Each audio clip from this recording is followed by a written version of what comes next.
Chad.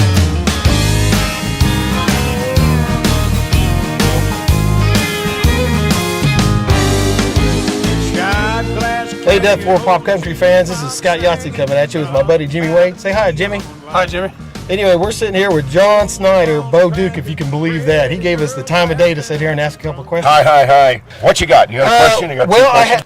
I do want to ask you a couple of questions. And I know that you first toured with Conway Twitty, right? I did. Now, see, we're big fans at Death for Pop Country, of Conway Twitty. So is there any kind of things you could tell us about Conway? Conway was great. The funny thing is, the first concert I ever went to was a Conway Twitty Loretta Lynn concert. Yeah, and I told him that. He was such a gracious man. Yeah. Interesting thing about Conway is that he knew every song and every songwriter in Nashville. He would go around and he would listen to hundreds of songs a week. He was a real nut for great country music.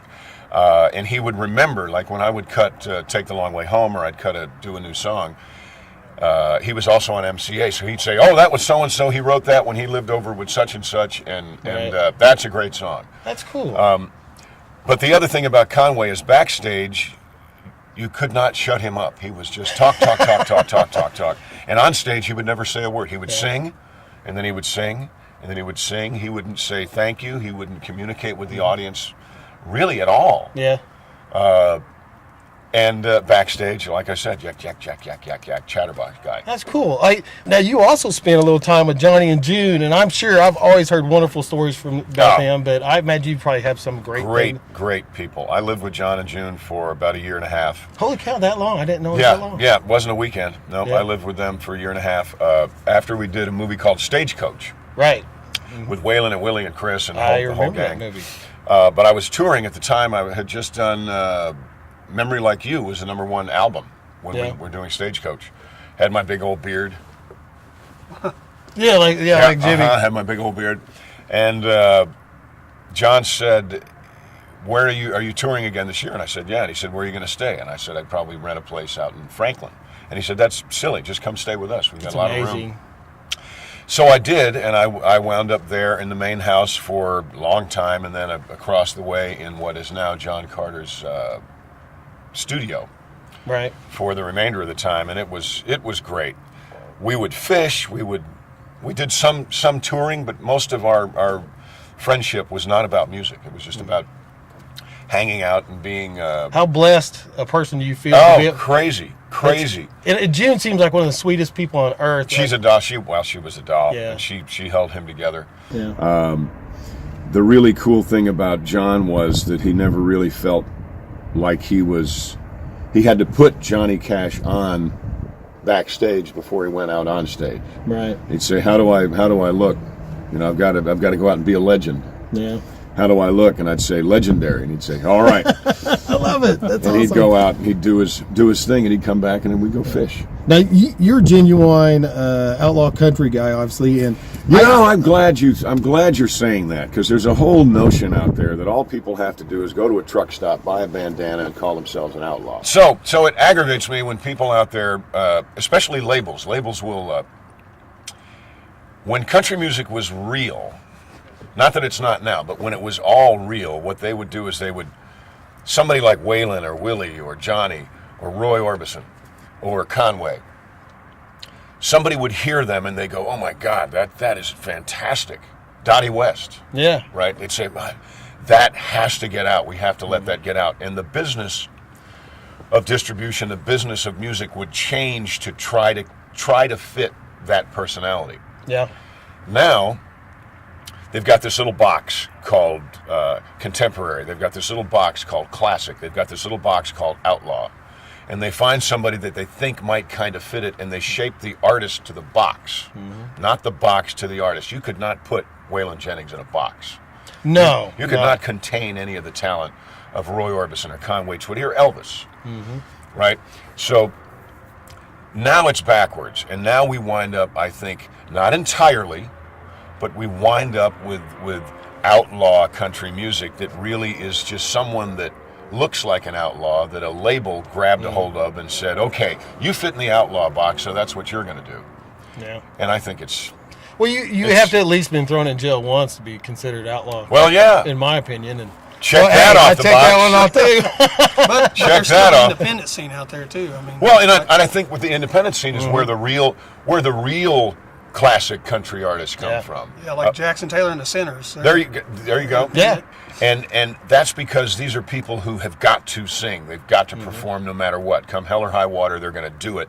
And then someone, the public, hears it and says, "Damn, that's great. That's really contemporary country, and we love it." Or that's really outlaw country, and we love it because they're really outlaws. There's a difference. Yeah. Or that's really classic country music. Yep. The reason why people love Leonard Skinner is because they were real. Yeah. The reason why people love the band is because they were real. The band. Yeah. Leonard Skinner, Pink Floyd, Queen. The reason why all that music is still being played now and is still loved by, I mean, I don't know anybody that says, oh, anybody that loves real country music. Anybody who's a Roy Orbison fan is not going to take a pee on Queen. That's right. Right? My son's favorite band, by the way. I've taught him what. And now, speaking of stuff that you've done, I think it's really fascinating that when you were younger doing hee haw and stuff. Did you get a chance to do much with Roy Clark, our Tulsa native? I did. I love Roy. Roy's great. He was a sweet man when I met him. I cleaned his car one time when I used to work at a car wash years ago, and he was real nice. He's what a picker too. What a great picker. Funny guy. Yeah. Funny guy. Told me a story about. Said he had $250,000 boots, and I said, "What are they made of?" And he said, "It's just cowhide, but I got in the boot business and lost my ass. This is all I got left." So Roy was great. I did hee haw 6 times, and I co-hosted it a couple of times. With Roy and with Buck. So when one of them was gone, they'd bring in a co-host, and several times it was me. What'd you think of Buck? I'm a big fan of his music. Buck is great. Another real guy. Yeah. You know, Bakersfield. Bakersfield is a real place. You can't be a musician in Bakersfield and rise to the top and not be the real deal. Right. Merle Haggard, Buck Owens. I think Ben Haggard's doing a good job. He's doing a good job following his daddy. And speaking of how busy you are, what really blows me away about you is all the projects. Your Odyssey project. You're already 70 some odd songs into the year, and your goal was 52, right? The goal was 52, and then I heard that somebody on a television show, Nashville, released 53 songs, but they were. I'm not going to say they were demos, but they were. I mean, we have Paul Lyme and we have the absolute masters of studio musicians. Yeah, you have real in Nashville. production. Yeah. Yeah, and his music was great. I'm not taking a pee on his music. His music was great, but our music was done the way we used to do it. We cut all the tracks live. Which means in a recording studio, we had all the musicians. They could all see each other, and we had even the background vocals were in the same room with me. So we did it all at the same time, which is how they used to do it back That's in how like you'd the have to 60s do, and yeah. 70s, right? So we did all 52 of the songs that way, and then found out that somebody had a Guinness Book of World Records, an actor on a television show, and I'm saying, well, hell, I got #1 songs. So we can do more than that. So we went back and re-recorded Memory Like You, I've Been Around Enough to Know, Sound of the Tone, all the top 10 songs that I had, and all the #1 songs. So that added 10 songs to it. And 2 of the songs on the Odyssey are Christmas songs. So Alicia said, well, at Christmas, we should do a Christmas album. And I said, when? Absolutely. And she said, well, now. I said, oh, God. So actually, now that I do the math, it's 70 songs. It's incredible. I don't know how you've 70 done songs. it, but you. Get back on camera. Oh, there we go. Now, We had to do this on Dukes too. Tom had to. We actually sat like this when we drove Did you? the car. Yeah, we had to do that. I'm still. So you're being tough. Daisy. So you can be, You're the most interesting looking Daisy I've ever been around. Definitely the hairiest. Definitely the hairiest. Hairy Daisy. he's Tom. Yeah, I'll be Tom. That works for me. I'm a Yeah. brunette. But just think, if the Dukes would have been 10 years later, you guys would have been rolling with mullets. How would the Dukes been with mullets? I think that'd have been pretty epic. You know, it would have been epic. But I don't know. Dukes of Hazzard somehow is as hopelessly out of date now as it was when we did it. Yeah. We didn't have new cars in it. We didn't have new buildings in it. We never went to a strip mall. So there's nothing in Dukes of Hazzard that actually dated it. That's true. I've had a lot of time to think about this. And when you drive, you go a mile that direction, it looks exactly like Dukes of Hazzard still. Now, You know? you still had a lot of those big Grand Prix type cars Well, yeah, seems but- like every week some guy that rolled into town would be in this nondescript car, and you Well, knew 'cause they we were rented trouble. them. They rented them. Yeah, they They were were in trouble. trouble. if it looked like it came from Avis, then you knew that they were in trouble. But something about Dukes, which I think Ben Jones pointed out to me, is that the view of the people that loved Dukes of Hazzard so much in 1979 down their driveway has not changed. Really? It looks the same. Well, they live in the same house, Yeah. or they moved a mile away, or they moved across the street. They're still getting their hair cut at the same place. So Dukes of Hazzard makes people feel at home still. Well, you know, one thing, bringing that up, talking about Dukes, is I'd like to bring up Denver and James. Now, you were pretty good friends with them, Oh gosh, yeah. and my understanding is... Especially Denver. Denver helped me through a lot of Yeah. fame, but a lot of trouble. Denver kept me out of a lot of trouble. It was I great. could see that he was a real life Uncle Jesse. Yeah, for you, yeah, wasn't he? absolutely. That's cool. So anyway, it was a different time. Then we kind of became, I guess, what you'd call free agents.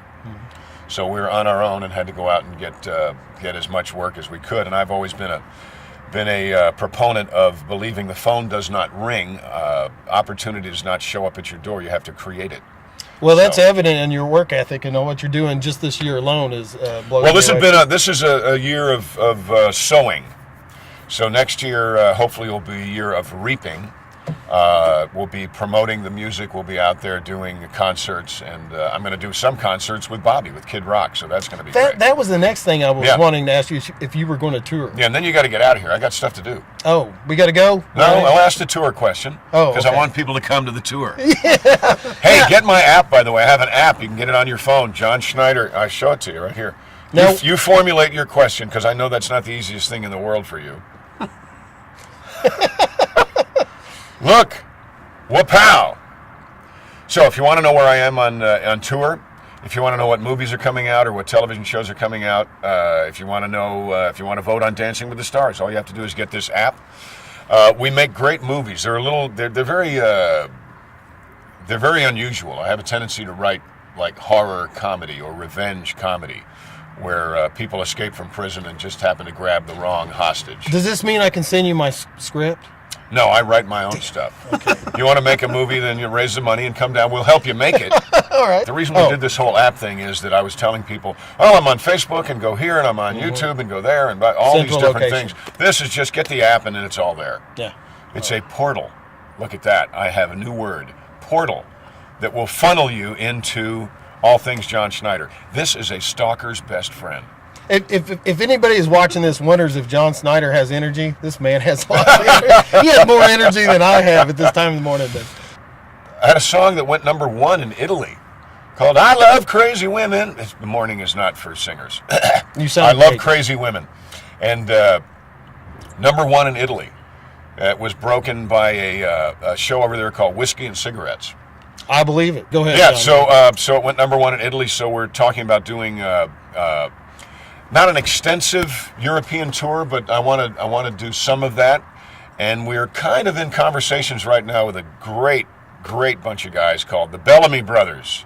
Holy And, cow! Really? Yeah, and they have Love a the big Bellamy presence overseas. So I'm going to try to tour with them. That's not set in stone yet, but that's what we're trying to do. Rather than go out there and try to figure out the whole concert thing, which is hard because I don't speak Italian. Yeah, because Dukes is still over there. They don't have this whole against the flag thing over there in Italy and in Ireland and Australia and New Zealand. So Dukes of Hazzard still reigns king in those areas because they've not yet lost their minds with revisionist history. But that's another story. Yeah. Love it. You got to go. All right, I gotta go. All right, Jimmy. And we I was gotta going to try to pretend I was mad at you and stuff, but I can't. I've enjoyed every moment of this conversation. Well- but I got to go over there and sign autographs and do stuff, and then get back to Los Angeles first thing in the morning. Hey, John, I sure appreciate it. Thank you so much. Appreciate it. He's got to go. Can I stay? No. No. Say bye, Jimmy. Bye, Jimmy. In my shoes.